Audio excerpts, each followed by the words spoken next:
Chers amis, bonjour et bienvenue à cette plage de partage du pain spirituel en ce mardi 28 avril 2020. Plusieurs parmi nous ont la grâce d'avoir déjà reçu les sacrements. Je pense au baptême, à l'Eucharistie. Je pense à la confirmation. Je pense pour ceux qui y ont souvent accès à la pénitence, à l'onction des malades. Je pense au mariage, je pense aussi au sacrement de l'ordre. C'est vrai que nous vivons tout cela autrement aujourd'hui. Mais à cause de notre nature, à force de recourir régulièrement au sacrement, il y a une certaine habitude qui s'installe et parfois nos gestes deviennent mécaniques et nos paroles apparaissent souvent au cœur même de la liturgie comme des récitations avec des formules vides et creuses. Nous nous éloignons de la profondeur du mystère, du sacrement, c'est-à-dire un signe sensible institué par Jésus-Christ pour nous donner sa grâce. Heureusement, bien souvent la liturgie de l'Église nous invite à nous recentrer et à revenir à l'essentiel. Voilà le texte de Jean que nous recevons aujourd'hui dans l'Évangile.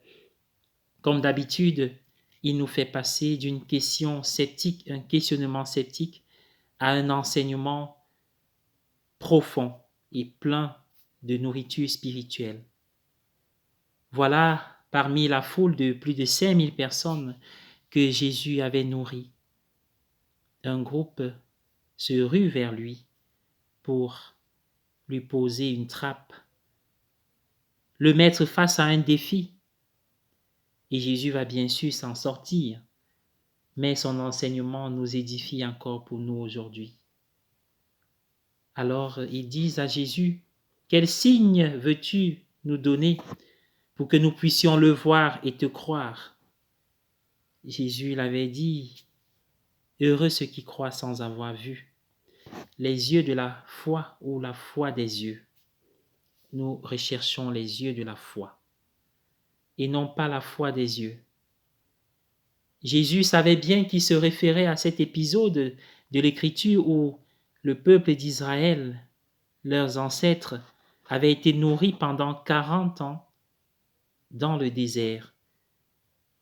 Et il leur dit, vos pères ont mangé la manne dans le désert, mais ils sont morts. Mais la nourriture, le pain qui vient du ciel, lui, il vous donne la vie éternelle. Ça veut dire que Jésus nous inscrit dans une logique de vie durable, éternelle, qui n'a pas de fin. Et c'est où le paradoxe se joue. Le pain du ciel, le pain céleste. Car justement, nous avons en face de nous une réalité empirique et matérielle, le pain ordinaire. Mais il nous est dit que ce pain porte une source de vie éternelle. Et voilà comment nous sommes invités à nous laisser embraser par ce mystère, car le mystère signifie quelque chose qu'on ne peut pas prendre avec nous, mais c'est un fond intarissable de vérité. C'est vital pour nous. Mes yeux ne voient que du pain, mais ma foi me dit c'est le corps du Seigneur. Et ce pain n'est pas une simple parole, mais c'est le Verbe incarné. C'est Jésus qui leur parlait. Et c'est lui que je prends en moi, le pauvre être que je suis.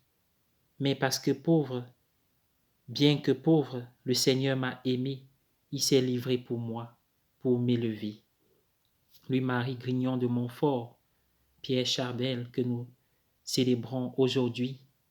Ils ont cru en ce mystère du Verbe incarné dans le sein de la Vierge Marie.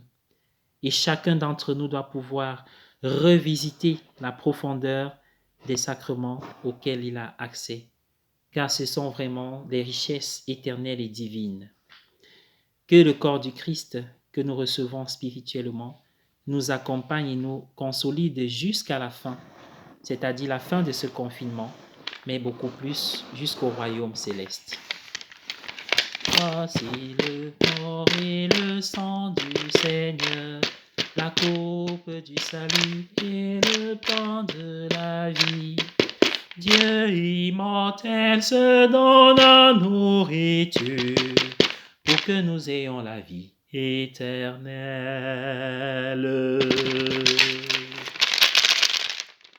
Bonne journée à tous, Père Omer Bini Dangan.